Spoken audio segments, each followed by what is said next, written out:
நம்ம சேனல்லேருந்து தொடர்ந்தாப்பில் நீங்கள் வீடியோக்களை பார்க்க நினச்சினா இதுவரை நம்ம சேனலை சப்ஸ்கிரைப் பண்ணாங்க. சப்ஸ்கிரைப் பண்ணிங்க. கீழே பெல் சிம்பிள் இருக்கும், அதையும் கிளிக் பண்ணிங்க. வாங்க வீடியோக்குள்ளே போகலாம்.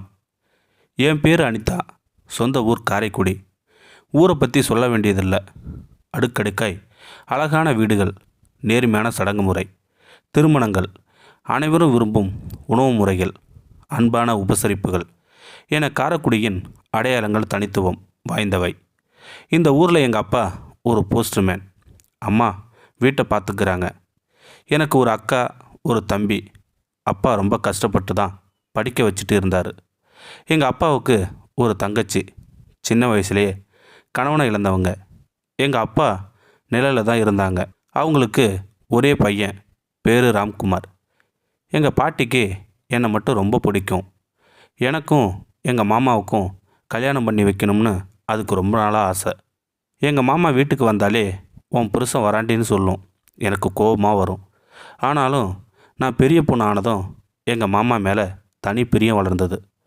மாமா வந்ததும் ஓடி போய் ஒளிஞ்சிக்குவேன். ஆனாலும் மறைஞ்சு மறைஞ்சு பார்த்துட்டே இருப்பேன். எங்கள் பாட்டி புருஷனும் சொல்லி சொல்லி அதுவே மனசில் பதிஞ்சு போச்சு. புதுசாக தாவணி கட்டினா எங்கள் மாமா எதிர்க்க நடந்து வந்துகிட்டே இருப்பேன். எங்கள் மாமா என்கிட்ட அதிகமாக பேச மாட்டாங்க. பேசணும்னு ஆசைப்படுவேன். மாமா வீட்டுக்கு வந்தால் நிறைய சாப்பிட வச்சு தான் அனுப்புவேன். மாமா சாப்பிட்ட மிச்சதை மறைச்சி வச்சு சாப்பிடுவேன். நான் +2 முடித்ததும் கல்யாண பேச்சு ஆரம்பமாச்சு. ஒரு நாள் என் தம்பி ஓடி வந்து மாமா ஒரு பொண்ணு கூட பேசிக்கிட்டு இருக்காரு பார்த்ததா சொன்னான். கோபத்தில் ஓங்கி அரைஞ்சிட்டேன். அழுதுகிட்டே இருந்தான். பிறகு சமாதானப்படுத்திட்டேன். ஒரு நாள் நானே பார்த்துட்டேன். மனசு நொறுங்கி போயிடுச்சு. வீட்டில் யாருக்கும் தெரியாமல் மறைஞ்சு மறைஞ்சு அழுதுகிட்டே இருந்தேன். எங்கள் பாட்டி கல்யாண பேச்சு பேச எங்கள் அப்பாவை அனுப்பி வச்சாங்க. கொஞ்ச நேரத்தில் அப்பா வந்து கல்யாணம் ஏற்பாடு பண்ண ஆரம்பிக்கலான்னு சொன்னார். எனக்கு ஒன்றுமே புரியல. கல்யாணம் நல்லபடியாக முடிஞ்சு முதல்வர் அறைக்குள் போனேன். மாமா முன்னாடி போய், என்னை ஏன் கட்டிக்கிட்டீங்க? நீங்கள் விரும்பின பொண்ணை கட்டிக்க வேண்டியதானே? எனக்கு எல்லாம் தெரியும் என்று அழத் தொடங்கினேன். மாமா என் கையை பிடிச்சி, உண்மைதான் அனிதா, என் மனசில் இன்னொரு பொண்ணு இருந்தா. எங்கள் அப்பா உன்னை கட்டிக்க சொல்லியிருந்தா மறுத்திருப்பேன். ஆனால் உங்கள் அப்பா ஒரு தாய் மாமனாக இல்லாமல் தகப்பனாக வளர்த்தாரு என்னைய. என் முன்னாடி நம்பிக்கையாக நின்னார்.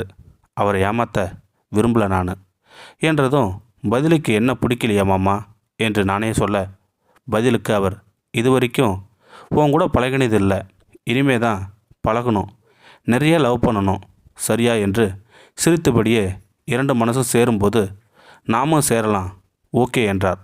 ஆரம்பத்தில் அவரிடம் நெருங்க தயக்கமாக இருந்தது. ஆனாலும் கொஞ்ச நாளில் அவர் என் காதலை புரிஞ்சுக்கிட்டாரு. என்னை இறுக்கமாக கட்டி பிடிச்சிக்கிட்டாரு. அவரது கண்ணீர் துளிகள் என் முதுகில் படர்வதை உணர்ந்தே நான். வாழ்க்கை அருமையாக இருந்துச்சு. அந்த சமயத்தில் என் அக்கா இறந்து விட அவளது 3 பெண் குழந்தைகளையும் நாங்கள் வளர்க்க ஆரம்பித்தோம். எங்களுக்கு 6 வயசில் அருண் இருந்தான். கலகலப்பான குடும்பம் வாழ்க்கை. நானும் டீச்சர் வேலைக்கு போயிட்டுருந்தேன். அந்த சமயத்தில் என் உடம்புல நிறைய பிரச்சனைகள் வந்தது. எனது இடதுபுற மார்பில் தாங்க முடியாத வலி ஏற்பட்டது. நானும் என் கணவருடன் என் தம்பி வேலை செய்யும் கோயம்புத்தூர் உள்ள ஒரு பெரிய தனியார் மருத்துவமனையில் எல்லாம் டெஸ்ட் எடுத்தோம். எனக்கு மார்பக புற்றுநோய் இருப்பதும் உறுதியானது. அதுவும் கடைசி நிலை என என் தம்பியும் கணவரும் துடிச்சு போயிட்டாங்க. 5 லட்சத்துக்கு மேலே செலவாகும் என்று சொன்னாலும், இருந்தாலும் இப்போ எதுவும் உறுதி சொல்ல முடியாதுன்னு சொல்லிட்டாங்க டாக்டர். என்ன என் தம்பி கூட விட்டுட்டு வந்து என் கணவர் எல்லா வகையிலும் பணத்தை ரெடி பண்ணிட்டு வந்தார். எங்கள் 3 பேரை தவிர யாருக்கிட்டையும் சொல்லலை. எனக்கு சிகிச்சை ஆரம்பித்தது மிகப்பெரிய சோதனை அப்புறம்தான் நடந்தது.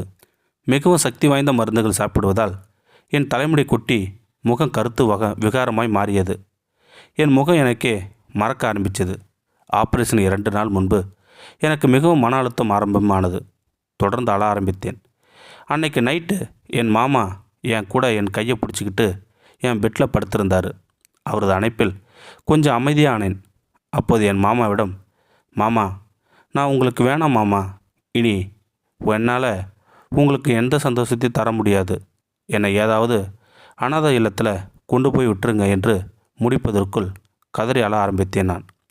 அவரும் என்னை நெருக்கமாக அணைச்சி, உன்னை தொலைச்சிட்டு நான் எப்படி வாழ்கிறது? செக்ஸ் மட்டுமா வாழ்க்கை? உன்னை பார்த்துட்டே இருந்தால் போதும். உன்னை ரொம்ப லவ் பண்ணுறேன். உன் காதலை அனுபவிச்சுட்டே இருக்கணும் சாகிற வரைக்கும் என்று என் நெத்தியில் முத்தமிட்டார். அடுத்த நாள் என்னை ஆபரேஷன் தியேட்டருக்கு அழைத்துச் செல்லும் முன் எனக்கு மயக்க மருந்து கொடுத்திருந்தார்கள்.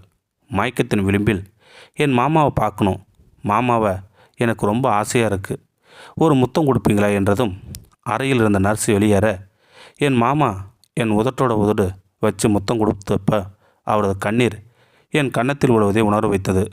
இந்த முத்தத்தில் அவரது காதலை முழுமையாக உள்வாங்கினேன் நான். அறுவை சிகிச்சை மூலம் இடது மார்பு அகற்றப்பட்டது. 6 மாத காலத்திற்கு பிறகு என் பழைய நிலைக்கு திரும்பினேன் நான். என்னை மரணத்திலிருந்து மீட்டு வந்தது என் மாமாதான். நல்ல கணவன் மனைவியா அன்பு மட்டும் போதும். இந்த வீடியோ உங்களுக்கு பிடிச்சிருந்தா கமெண்ட் பாக்ஸில் கமெண்ட் பண்ணுங்கள், கூட உங்கள் ஃப்ரெண்ட்ஸுக்கு ஷேர் பண்ணுங்கள். இதுவரை நம்ம சேனலை சப்ஸ்கிரைப் பண்ணுங்க, சப்ஸ்கிரைப் பண்ணிங்க, கீழே பெல் சிம்பல் இருக்கும், அதையே கிளிக் பண்ணிங்க. தேங்க்யூ ஃபார் வாட்சிங்.